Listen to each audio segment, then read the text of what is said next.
मेरा मानना है कि जो भी आया है ना वो 40 दिन के भ्रमण पे आया है, वो भ्रमण करके चला जाएगा। तो इसी बहाने उसको कैसे पहली बार मेट्रो आती है, कैसे पहली बार रेलवे स्टेशन बनता है, कैसे पहली बार एलिवेटेड रोड बनता है, कैसे पहली बार नदी पे पुल बनता है, ये सारा कुछ तो देखेगा ही। लेकिन कांग्रेस की सोच ये जरूर लोगों को अचंभित कर दी है। तो मुझे लगता है कि दिल्ली की जनता कांग्रेस का और इसके गठबंधन का परिचय पा चुकी है। जो देश का सम्मान करता हो, जो सेना का सम्मान करता हो, जो देश की संस्कृति का सम्मान करता हो, उसको प्रत्याशी बनाए।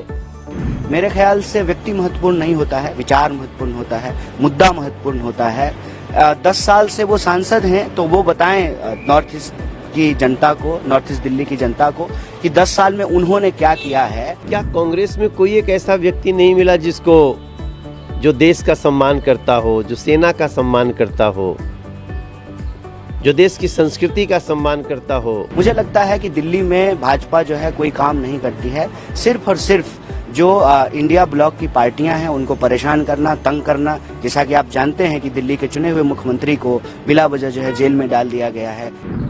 जो भी आएगा हमारे क्षेत्र में तो 14,600 करोड़ का काम तो देखेगा ही। मुझे लगता है कि इन चीजों का सवाल जो है इन चीजों पर जनता जरूर पूछेगी और इसका जवाब जो है माननीय सांसद जी को देना पड़ेगा। मेरा मानना है कि जो भी आया है ना वो 40 दिन के भ्रमण पे आया है, वो भ्रमण करके चला जाएगा। हम कल भी सेवा में थे, आज भी सेवा में हैं, कल भी सेवा में रखेंगे लोग, ऐसा मेरा विश्वास। देखिए, हम तो अपने लोकसभा क्षेत्र में भाजपा के प्रत्याशी के रूप में अपने पीछे किए गए कार्यों के आधार पे लोगों से प्रार्थना कर रहे हैं, लोगों से बात कर रहे हैं, और कोई ना कोई तो आना ही था। तो जो भी आए हैं उनका स्वागत ही है। लेकिन कांग्रेस की सोच ये जरूर लोगों को अचंभित कर दी है कि क्या कांग्रेस में कोई एक ऐसा व्यक्ति नहीं मिला जिसको जो देश का सम्मान करता हो, जो सेना का सम्मान करता हो, जो देश की संस्कृति का सम्मान करता हो, उसको प्रत्याशी बनाए। तो मुझे लगता है कि दिल्ली की जनता कांग्रेस का और इसके गठबंधन का परिचय पा चुकी है।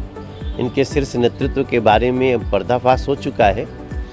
और बाकी जो भी आएगा हमारे क्षेत्र में तो 14,600 करोड़ का काम तो देखेगा ही। तो इसी बहाने उसको कैसे पहली बार मेट्रो आती है, कैसे पहली बार रेलवे स्टेशन बनता है, कैसे पहली बार एलिवेटेड रोड बनता है, कैसे पहली बार नदी पे पुल बनता है, ये सारा कुछ तो देखेगा ही।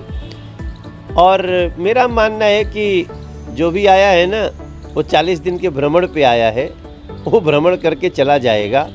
हम कल भी सेवा में थे, आज भी सेवा में हैं, कल भी सेवा में रखेंगे लोग, ऐसा मेरा विश्वास। हमने देखा था कि नहीं, निश्चित रूप से हमारा जो कार्य है पहले तो हमें वो बताना है।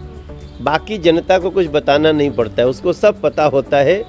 और मनोज तिवारी भी अपनी कोई बात छुपा नहीं सकता और दूसरा भी कोई अपनी बात छुपा नहीं सकता। बात निकली है तो दूर तलक जाएगी। प्रधानमंत्री ने भी कहा कि टुकड़े टुकड़े गैंग की सुल्तान है कांग्रेस, साबित हो गया है इस लिस्ट के बाद। 100% प्रधानमंत्री जी तो बहुत दूर की देख लेते हैं। तो जो कांग्रेस ने अपनी सोच दर्शाई है वो अब दिल्ली वासी भी समझने लगे। सबसे पहले तो डॉक्टर बाबा साहब भीमराव अंबेडकर जी की जयंती के मौके पे मैं नागपुर में था, महाराष्ट्र में था, और उस वक्त खबर आई कि कांग्रेस पार्टी ने मुझे दिल्ली से प्रत्याशी बनाया है। तो मैं दिल्ली की जनता का आभार व्यक्त करना चाहता हूं, उनको कोटि कोटि धन्यवाद देना चाहता हूं। मैं आभार व्यक्त करना चाहता हूं दिल्ली प्रदेश कांग्रेस कमेटी के हमारे सभी कार्यकर्ताओं का, सभी नेताओं का, सभी पूर्व विधायकों का, सांसदों का, मंत्रियों का, कि उन्होंने ये फैसला लिया है। इससे एक जो है मैसेज जाएगा देश में कि हम मजबूती से जो है लोकसभा चुनाव लड़ रहे हैं।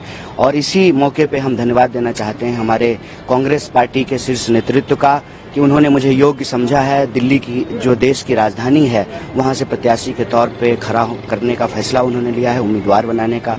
निश्चित तौर पे जो है हम उनकी उम्मीदों पर खरा उतरने की कोशिश करेंगे।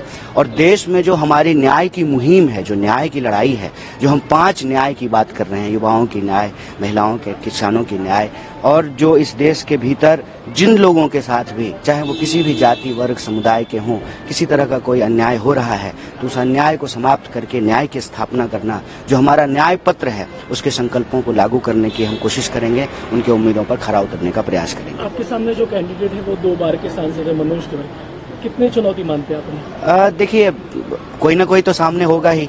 जब चुनाव हो रहा है, इट्स लाइक कि जब कोई टूर्नामेंट होता है, कोई गेम होता है तो 2 टीम होती है, तो कोई ना कोई तो सामने होता ही। मेरे ख्याल से व्यक्ति महत्वपूर्ण नहीं होता है, विचार महत्वपूर्ण होता है, मुद्दा महत्वपूर्ण होता है। 10 साल से वो सांसद हैं तो वो बताएं नॉर्थ ईस्ट की जनता को, नॉर्थ ईस्ट दिल्ली की जनता को कि 10 साल में उन्होंने क्या किया है, और जनता तय करेगी कि जो वो कह रहे हैं अगर वो सच है, उन्होंने जो काम किया है तो उनको अपना समर्थन और आशीर्वाद देगी। मुझे लगता है कि दिल्ली में भाजपा जो है कोई काम नहीं करती है, सिर्फ और सिर्फ जो इंडिया ब्लॉक की पार्टियां हैं उनको परेशान करना, तंग करना। जैसा कि आप जानते हैं कि दिल्ली के चुने हुए मुख्यमंत्री को बिला वजह जो है जेल में डाल दिया गया है, कई मंत्रियों को जेल में डाल दिया गया है।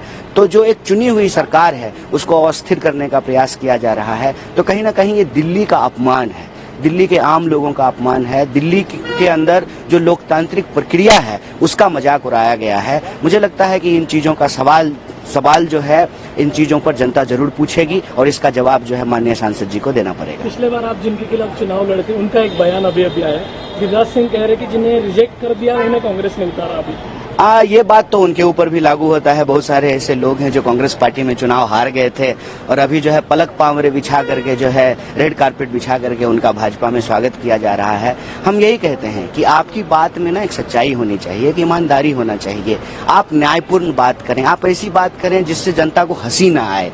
अब बताइए वो किस मुंह से ये बात कह रहे हैं, जब वो खुद ही जो है कांग्रेस के कई सारे जो हारे हुए नेता हैं उनको ईडी का डर दिखा करके, सीबीआई का डर दिखा करके भाजपा में शामिल करा लिया है। तो मुझे लगता है कि ये सब भटकाने वाली बात है। वो इसी तरह के भटकाने वाले बयान देंगे, वो इधर उधर की बात करेंगे। हम रोजी रोटी कपड़ा मकान पे टिके रहेंगे, हम आम लोगों के विकास के सवाल पे टिके रहेंगे, हम आम लोगों के न्याय की बात पे टिके रहेंगे। हम उनकी इधर उधर की बातों में फंसने वाले नहीं। प्रधानमंत्री का एक बयान कल का, टुकड़े टुकड़े ज्ञान का सुल्तान कह दिया कांग्रेस के। अब देखिए, जब चीफ ही ऐसी बात करेंगे तो स्वाभाविक रूप से जो है उनके बाकी कमांडर जो है वो वही भाषा बोलेंगे।